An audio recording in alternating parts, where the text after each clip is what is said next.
Kagawasan. Naglimin ikaw sa tagulilong sa akong mga damgo.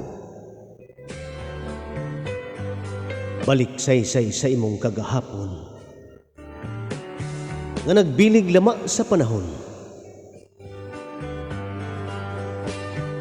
Way kutas nga nakigbisog sa pagsuway gikuso-kuso sa nasod tang Pilipinhon. Human gatusan ka mga katuig kita giulipon sa banyagang Espanyol.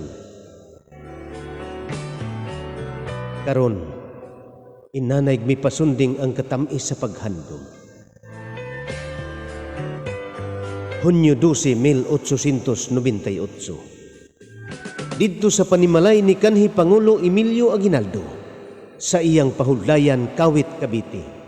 Gatusan ka mga katawhang Pilipinhon misinggit human ipabiaw ang dalisay mga luha sa pakigbisog. Bisan naguhay-guhay na sa mga panahon og binilanggo sa mga katuigan. Karon atong ibalik. Bukas ang madulom lawak sa atong panumduman aron sud-ungon sa makausapa ang malipayong laod sa iyang buhilaman.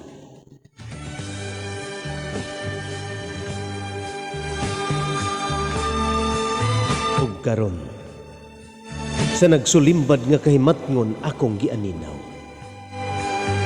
giamgo ang paglamay sa katilingbanong kausaban. Mao na makini ang gipamugos sa bulawanong mithi, pankagawasan. Dunhaw pa diha sa dagway sa makatuigan atong katigulangan.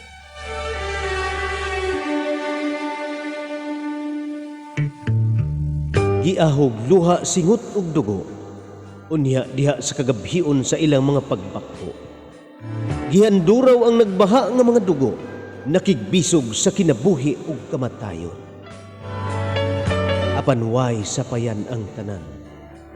Aron lang ikaw Pilipinas, kalugtasan, talikala sa kaulipnan.